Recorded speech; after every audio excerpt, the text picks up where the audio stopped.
Join sentences with adjective clause using whose. Whose ওয়ার্ডটি দিয়ে কিভাবে আমরা অ্যাডজেক্টিভ ক্লজ গঠন করব এবং সেন্টেন্স জয়েন করব দেখে নাও। হুজ মানে পজিশন অর্থাৎ অধিকার বা সম্বন্ধ বোঝায়। এখানে হুজ মানে কার, কিন্তু জয়েনিং এর ক্ষেত্রে মিনিং হুজ মানে কি বললাম কার, কিন্তু জয়েনিং এর ক্ষেত্রে কি হয়ে যাবে যার মিনিং। এখানে অধিকার বা অর্থাৎ সম্বন্ধ বোঝায়। যেমন দেখো আই নো এ গার্ল, আমি একটি মেয়েকে জানি।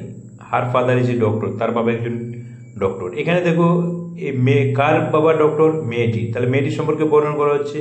হার ফাদার মেয়েটির সঙ্গে সম্বন্ধ প্রকাশ করছে যে মেয়েটির বাবা। এই যে মেয়েটির বাবা, তার বাবা, কার বাবা, মেয়েটির। তাহলে মেয়েটির পরে এই দ্য গার্ল, এই গার্ল, গার্লের পরে আমরা অ্যাডজেক্টিভ ক্লজ তৈরি করবো। I know a girl, whose দিয়ে করবো হুজ। হারের অর্থে হার পরিবর্তে ব্যবহৃত হলো whose father is a doctor, কার ফাদার, গার্ল। দেখো মেয়েটির সম্পর্কে বর্ণনা করা ডেসক্রাইব করা হচ্ছে বা মেয়েটির সম্পর্কে বর্ণনা করা হচ্ছে। এই জন্য দেখো হুজ কার পর বসেছে, মেয়েটি, গার্ল মেয়েটির পরে বসেছে। আরেকটা এক্সাম্পল দেখো দে অ্যাডাপ্টেড এ ডগ, তারা একটি কুকুরকে অ্যাডাপ্ট করেছিল। ইটস লেগ ওয়াজ ইনজুরড, তার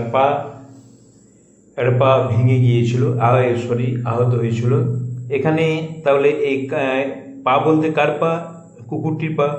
ইটস বলা আছে দে অ্যাডাপ্টেড এ ডগ, তার ডগের পর আমরা ক্লজটি তৈরি করবো। কার পা, হুজ লেগস। দেখো ইটস এর পরিবর্তে হুজ বসাচ্ছে, হুজ লেগ ওয়াজ ইনজুরড, এ হুজ লেগ ওয়াজ ইনজুরড। এটি অ্যাডজেক্টিভ ক্লজ, কার পরিবর্তে বসেছে, কাকে ডেসক্রাইব করছে, এ ডগ, কুকুরটিকে বর্ণনা করা হচ্ছে। আবার দেখো এখানে ফার্স্ট সেন্টেন্সে whose father is a doctor, whose father is a doctor adjective clause, কাকে ডেসক্রাইব করছে, গার্ল, মেয়েটিকে বর্ণনা করছে। তাহলে তোমরা বুঝতে পারছো যে হুজ দিয়ে আমরা কিভাবে সেন্টেন্স জয়েন করবো।